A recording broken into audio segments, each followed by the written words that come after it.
నాకు ఈ సాంగ్ విన్నప్పటి నుండి మనసంతా పులిహార దోశ మీద గురు.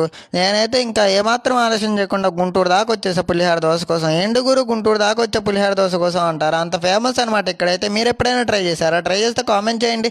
అండ్ పేరు వచ్చేపాటికి హనుమాన్ టిఫిన్స్ అనమాట. అండ్ ఇంకా మనం ఏమాత్రం ఆలస్యం చేయకుండా పులిహార దోశ అయితే ఒకటైతే ఆర్డర్ ఇచ్చేసాం. ఇంకా అన్నయ్య అయితే దోశ మీద కొద్ది పులిహార వేసి, ఆనియన్స్ వేసి, కొద్ది కారం వేసి, గీ వేసి అయితే మనకైతే ఇచ్చేసాడు. ఇంకా మన ఆర్డర్ అయితే వచ్చేసింది.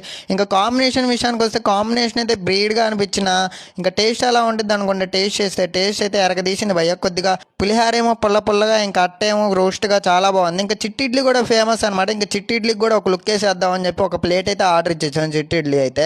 ఇంకా చిట్టి ఇడ్లీ అయితే మనకైతే ఆర్డర్ అయితే వచ్చేసింది. ఇంకా ఆ చిట్టి ఇడ్లీ టేస్ట్ విషయానికి వస్తే టేస్ట్ చేస్తే ఒక ముక్కకి గీ టేస్ట్ అయితే ఫుల్గా తెలుస్తుంది భయ్య. చాలా బాగుంది. ప్లస్ వచ్చేపాటికి బ్రాడీపేట 5/7 హనుమాన్ టిఫిన్స్ అంటే ఎవరైనా చెప్తారు.